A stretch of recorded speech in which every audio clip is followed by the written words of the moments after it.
Hi అండి, అందరికీ నమస్తే. ఈ వీడియోలో మనం వైఎస్ఆర్సీపీ పొత్తులు అంశం గురించి డిస్కస్ చేద్దాం.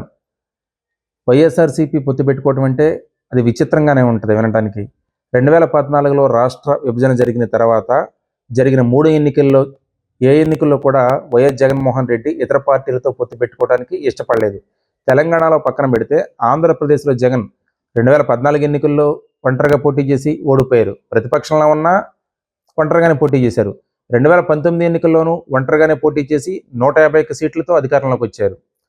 మన 2024 ఎన్నికల్లో ఓడిపోయి 11 సీట్లకు పరిమితమయ్యారు. అప్పుడు ఒంటరిగానే పోటీ చేశారు. మరి ఇప్పుడు ఎందుకు ఈ పొత్తు అంశం తెర మీదకి వచ్చిందనేది ఒకసారి చూద్దాం.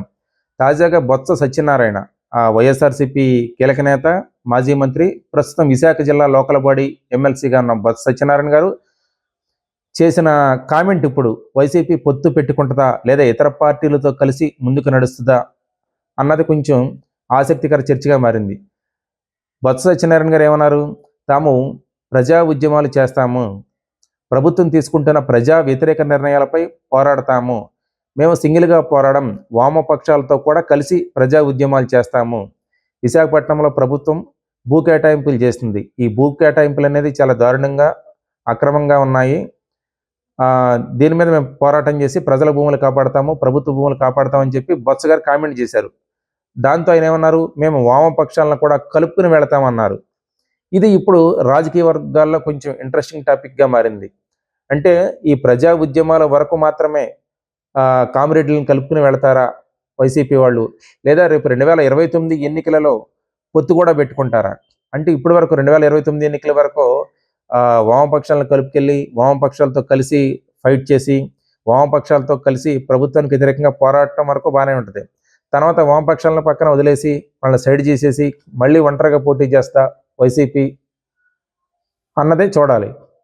కానీ ఇక్కడ జగన్మోహన్ రెడ్డి గారు అయితే వామపక్షాలతో కలిసి పొత్తు పెట్టుకునేందుకు ఎంత మాత్రం ఇష్టపడరు.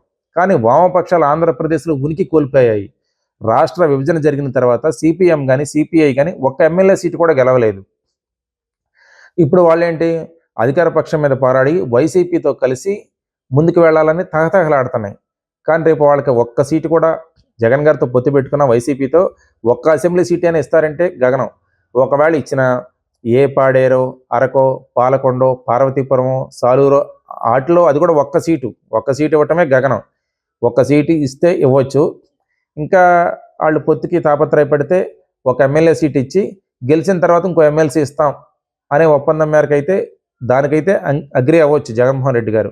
లేకపోతే అప్పటి వరకు ప్రజా ఉద్యమాల్లో వామపక్షాలను కూడా ఈ కూటమి ప్రభుత్వం మీద పోరాటం చేయడానికి వాడుకుని చివరిలో వదిలేసినా దానికి ఆశ్చర్యపోవాల్సిన పని అయితే లేదు.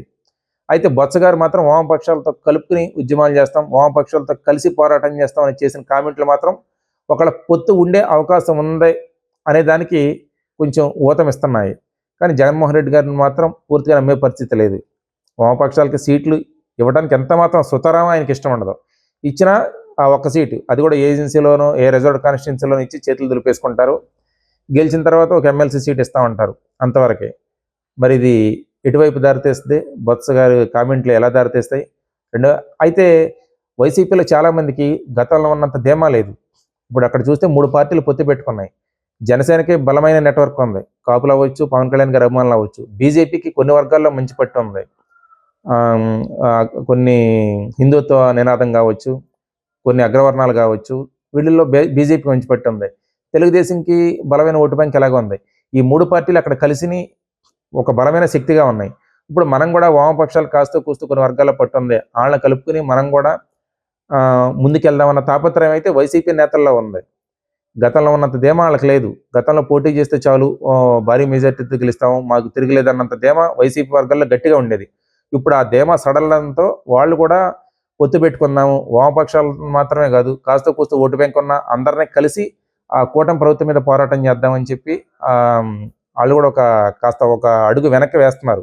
కానీ జగన్మోహన్ రెడ్డి గారు దీనికి ఎంతవరకు ఒప్పుకుంటారు అన్నది మాత్రం ఎన్నికల వరకు వేచి చూడాల్సిందే. Thank you.